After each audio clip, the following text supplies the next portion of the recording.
Hello दोस्तों, कैसे हो। आशा करता हूँ कि आप सब अच्छे होंगे, क्योंकि मैं भी अच्छा हूँ। तो हमेशा यही आशा करता हूँ कि आप लोग भी सब अच्छे होंगे। आइए आज आपको एक नई यादा से बात, अपनी यादों से मैं परिचित कराता हूँ कि मैं आज कहाँ हूँ। मैं अपने गांव के उस रास्ते पे हूँ जहाँ मेरा बचपन गुजरा, जहाँ पे मैंने अपनी प्राइमरी एजुकेशन ली, जहाँ पे मैं कक्षा 1 में कक्षा 2 में पढ़ने जाता था। तो मैं आज उस जगह से आपको परिचय कराता हूँ। असल में मेरा गांव सोंडाला फरीदपुर, जनपद अमरोहा और स्टेट यूपी से बिलोंग करता हूँ, जैसे आप लोग सब परिचित है।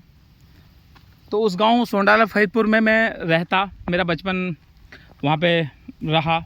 बाद में तो हम इधर उधर शिफ्ट हुए। तो लेकिन जो मेरी बेसिक एजुकेशन है वो गांव से ही हुई, और वो भी सरकारी स्कूल में रही। तो जो हमारे गांव के पास में ही गांव है चंगेरी गांव, तो उसमें हमारा सरकारी स्कूल था, हम वहीं पे पढ़ने जाते थे।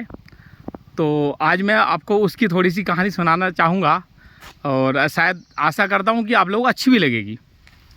दोस्तों, ये बात लगभग अब से 30-35 साल पुरानी बात है। ये मान के चलो सन 1990 की बात, 89-90 की बात है कि उस टाइम हम गांव में रहते थे। तो गांव से, हमारे गांव के आसपास कहीं भी स्कूल नहीं थे, बहुत दूर दूर स्कूल हुआ करते थे। तो हम गांव के बच्चे इधर दूसरे गांव में पढ़ने जाया करते थे। पैदल का रास्ता था और एक भयंकर रास्ता, जहाँ पे जो है ना कोई सड़क होती थी और ना ही कोई ऐसा रास्ता होता था कि बच्चे सुविधा से जा सके। एक कच्चा रास्ता हुआ करता था, खेतों में से गुजर के जाते थे। तो उस रास्ते के किनारे जो कह सकते हो कि झुंड हुआ करते थे, ऐसी चीज़ों के जो बड़े बड़े। तो उस झुंडों में और झड़बेरियों का झुंड हुआ करता था। तो ऐसे झुंड जो है वो चारों तरफ हुआ करते थे, मतलब खेतों में तो हुआ करते थे, साथ साथ रास्ते के किनारे भी चलते रहते थे। तो जब हम स्कूल जाते थे तो वहाँ पर वो बेरियाँ होती थी, हम बेरियों के जो है बेर तोड़े खाते थे। देखिए मेरे पीछे जो ना ये बेरी है, ऐसी बेरी हुआ करती थी और हम उससे बेर तोड़ते थे। तो एक बेरी दूसरी भी होती है, ये तो वैसे वाले बेरों की होती है, एक बेरी दूसरी होती है, बड़ी वाली होती है। लेकिन ये झरबेरी है, इस पे बेर ऐसे आते थे और अलग अलग किस्म के बेर आते थे। किसी पे छोटे बेर, किसी पे मोटे बेर, किसी पे हरे बेर भी जो है, कच्चे बेर भी मीठे लगते थे, और किसी के लाल बेर अच्छे लगते थे। साथ में दूसरी घास होती थी, कंदूरी वगैरह दूसरे चीज़ें होती थी जो उगी होती थी, वो भी रास्ते में मिलती थी। तो साथियों, आज मैं ऐसे जगह से आपको परिचित करा रहा हूँ। अब देखिए आप, ये मेरे पीछे जो सड़क जा रही है, ये वही सड़क है। और इस सड़क को बने हुए अभी लगभग ऐसे हुए होंगे ज़्यादा से ज़्यादा 4-5 साल, 5-6 साल हुए होंगे। उससे पहले कच्चा रास्ता था, फिर खरंजा बना, ईंटों वाला रास्ता बना, और ईंटों वाले रास्ते बनने के बाद फिर ये पक्की सड़क बनी। उस दिन मैंने अपनी जो पुल की वीडियो डाली थी नदी की, ये उससे होकर के इधर को आ रही है, चंगेरी को जा रही है ये वाली सड़क। हमारा जो गांव है वो मुरादाबाद और अमरोहा के दोनों के बॉर्डर पे आता है। मतलब मेरा गांव वो बिल्कुल बॉर्डर पर है। मुरादाबाद का जो सिरा है और अमरोहा का शुरुआत होती है, मुरादाबाद का अंतिम सिरा, वो वहाँ पे आकर के ये गांव पड़ता है। तो ये जो सड़क है जो मैं आपको दिखा रहा हूँ, मेरे पीछे से गांव से आ रही है और आगे तक जा रही है। ये सड़क बिल्कुल कच्ची हुआ करती थी, और इसमें बरसात हो जाए तो पानी इतना सारा हो जाता था कि अच्छा खासा पानी हो जाता था। यदि मैं आपकी बात करूँ तो घुटनों घुटनों के बराबर पानी भरा रहता था। उसमें गाड़ियाँ चलती थी, बैल गाड़ियाँ चलती थी या घोड़ा गाड़ियाँ चलती थी, तो वही इसमें गुजरती थी। और यदि कोई बात करे कि आज के समय की कार कोई गुजर जाए या कोई ऑटो गुजर जाए तो पॉसिबल नहीं था। साइकिल निकल जाए ऐसा पॉसिबल नहीं था, मोटरसाइकिल निकल जाए ऐसा पॉसिबल नहीं था, क्योंकि वो एक गहरी खाई सी भी दिखाई देती थी कि दोनों तरफ। ट्रैक्टर तो निकल जाता था क्योंकि ट्रैक्टर के पहिए बड़े होते, लेकिन उसमें जो है पशु की गाड़ी ही निकल सकती थी, इंजन की गाड़ी निकलना मुश्किल थी। क्योंकि इंजन की गाड़ी जैसे आज के समय में ले कार को लें, बड़ी कारों की बात नहीं कर रहा, लेकिन छोटी वाली जो कार आती हैं, लेकिन वो निकलना मुश्किल था। आज भी जो है ऐसे गांव आपको दूसरे क्षेत्रों में मिलेंगे। आपने देखा होगा वीडियोज़ वगैरह आती हैं, बहुत ज़्यादा गाँव रूरल एरिया में मिलते हैं, ग्रामीण क्षेत्र में, तो वहाँ पे आज भी सड़कें नहीं है, तो वहाँ पे बहुत दिक्कत होती है। तो साथियों खेत भी इधर हमारे होते थे, इसी साइड में हमारे खेत थे। तो अब हम मुरादाबाद रहने लगे तो इधर को भी आना रहता है, और मेरा स्कूल भी इधर ही है, तो मैं इधर आता हूँ, तो आप लोगों से अपने जीवन के बारे में परिचय कराता रहता हूँ। आप लोगों को शायद अच्छा भी लगे मेरी बात। तो ये जो सड़क थी इतनी कच्ची थी कि यहाँ पे निकलना मुश्किल था। हम बच्चे हाथ का बना हुआ थैला या कपड़े का बना हुआ थैला, आज के समय के बैग जैसे नहीं थे, वो ऐसे थे जब सब्जी लाते थैला, ऐसे बैग हुआ करते थे हमारे। उसमें हमारी किताबें होती थी, हमारे क्या होता था कि किताबों के साथ साथ एक तख्ती होती थी, तख्ती खड़िया हम रखते थे, और इंक भी जो होती थी वो शीशी में रहती थी, कांच की शीशी में हम रखते थे। प्लास्टिक की शीशियाँ भी नहीं मिलती थी उस टाइम, इतना ऐसा दौर था। तो शीशियाँ हमारी कांच की होती थी, और हम कांच की शीशियों में अपने स्याही रखते थे, और उन स्याही से हम उसे टाटर बोलते, टाटर, और बांस नहीं होता, वो बांस की तरह होता, टाटर होती थी। हम जो है उसके कलम बनाते थे, बांस की कलम बना लेते थे, पतला बांस, और मोल भी आती थी, दुकान से हम खरीद भी लेते थे। तो या तो वो कलम से हम लिखते थे, और हमारा लेख उससे इतना सुंदर होता था कि आज के समय बच्चे जो पेंसिल से लिखते हैं, लेकिन हम उस समय उस कलम से लिखते थे, वो उससे इतना लेख सुंदर हो जाता है। कभी भी अभी आप जब कभी मन में आए, आपने देखा भी होगा कि ऐसे चित्र मिलते हैं ऋषि मुनि का, कि वो मोर की पंख से लिख रहे हैं या किसी पक्षी के पंख से लिख रहे हैं, इंक लगा करके ग्रंथों पे लिख रहे हैं। आपने सुना होगा कि भोजपत्र पे लिखा है, तो वो ऐसे ही कलम हुआ करते थे। लेकिन वो आज के समय जो मेरी जेब पे देख रहे हो आप, ऐसे कलम नहीं हुआ करते थे। लेकिन अगले बच्चों के लिए ऐसे कलम होते तो थे, लेकिन बच्चे नहीं लिखते थे।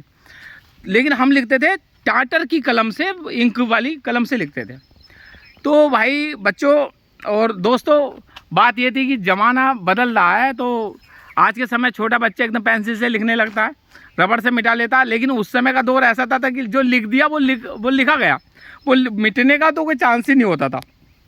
लेकिन उसके साथ साथ जो छोटी क्लास के बच्चे होते थे, जिसे आज के समय में नर्सरी बोलते हैं, ये स्कूल में जाने की शुरुआत करता है बच्चा, तो कक्षा 1 में बैठता है। तो हम कक्षा जब 1 में बैठते थे, तो हमारे पास होती थी एक तख्ती, जो काठ की बनी होती है, लकड़ी की बनी होती है, तख्ते की तरह।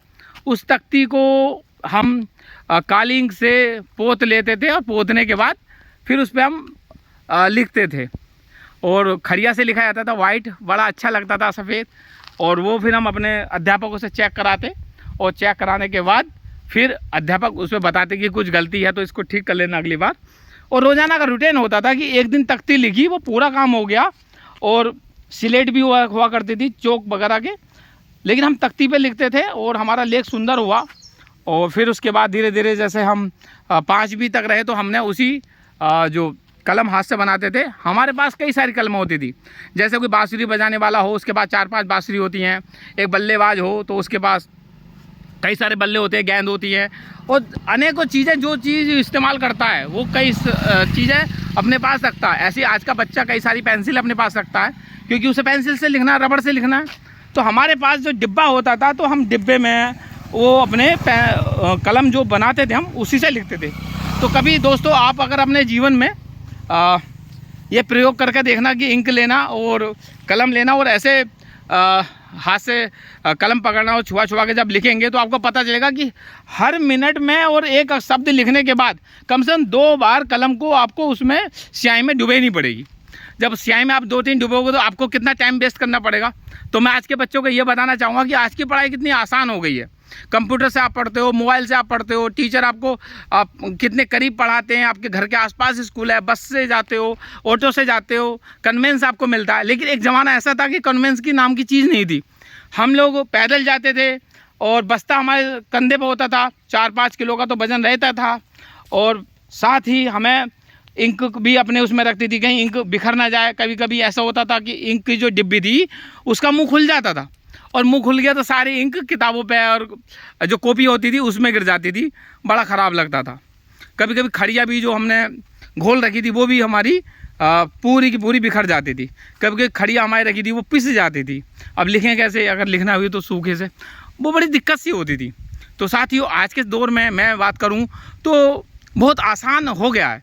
ये सड़क जो मैं आपको मेरे पीछे देख रहे हो, ये बहुत गहरी हुआ करती थी, यहाँ पर कीचड़ हुआ करती थी। तो हम लोग कभी कभी चप्पल पहन के जाते थे, तो चप्पल में मिट्टी ना भर जाए तो चप्पल हाथ में ले लिया, पैदल चले गए। जब हम स्कूल में गए तो वहाँ पे हाथ पैर अपने धो लिए। हम इस तरीके से पढ़े उस समय दोस्त में। तो मैं तो आज के बच्चों से यही कहना चाहूँगा कि जो पुराने हमारे लोग हैं वो अपनी बायोग्राफी लिखते हैं, उनकी जीवन परिचय लिखते हैं। जितने भी बच्चे होते हैं, आपने देखा होगा कि हिंदी की किताबों में, इंग्लिश की किताबों में जीवन परिचय आता है। तो जीवन परिचय आने का मतलब क्या है? जीवन परिचय आने का केवल इसीलिए है कि जो नए बच्चे हैं वो उससे प्रभावित हों, और प्रभावित होने के बाद वो ये बात सीखें कि उनके जीवन में जो आज के समय है उसमें कितना परिवर्तन है पुराने लोगों के अपेक्षा, कि पुराने लोगों ने कितनी कठिनाई से अपने जीवन को संवारा है। तो आज का जो दौर है उसे हम अच्छे तरीके से लें, और इस बात को हम प्रेरणा के रूप में लें कि पिछले लोगों ने हमसे ज़्यादा संघर्ष किया, और आने वाले जो लोग हैं वो उससे ज़्यादा संघर्ष करेंगे या उसके बराबर करेंगे या उससे कम करेंगे, वो हम तुलना कर सकें। तो हम अपने जो महापुरुष हुए हैं उनकी जीवनी पढ़ें, उनके लोगों के जीवन के बारे में सुने, तो महसूस होगा कि हमारे जीवन में उनके जीवन में कितना फ़र्क है। इसलिए हमें जीवनी पढ़नी चाहिए। तो दोस्तों, मैं आज आपको अपने गांव की इस बात से परिचय करवा पाया कि मेरी प्राथमिक शिक्षा कैसी रही और कहाँ पे रही। और मैं उन गुरुजी का धन्यवाद करना चाहूँगा जिन्होंने हमें प्राथमिक शिक्षा में पढ़ाया। वो एक अच्छा दौर था जहाँ जो भी था सुविधा विहीन था, लेकिन एक खुशी का दौर था। सारे बच्चे एक साथ जाते थे गांव के, और इतना अच्छा लगता था। कोई कंपटीशन नहीं होती थी कि इसके ज़्यादा नंबर आएंगे, उसके ज़्यादा नंबर आएंगे। आज मैं स्कूल वालों को और जितने पेरेंट्स हैं, मैं उनसे एक ही बात कहना चाहूँगा कि दोस्तों, भाइयों, बहनों, कभी भी अपने बच्चे के दिमाग में ये वाली बात बिल्कुल मत डालो कि तुम क्लास में फर्स्ट आओ, तुम क्लास में पीछे रह गए हो, तुम क्लास में दूसरों से पिछड़ गए हो, या तुम बहुत ज़्यादा आगे हो गए हो, क्लास में तुम्हारा नंबर बनाना चाहिए, फर्स्ट पोजीशन आनी चाहिए, 10 पोजीशन, इस तरह की उस पर प्रेशर मत डालिए। क्योंकि बच्चे के दिमाग में जब आप इस तरह की बातें डाल दोगे तो बच्चा दूसरे से कंपटीशन करेगा। प्रेम की भावना, सद्भाव की भावना उसके दिमाग से निकल जाएगी।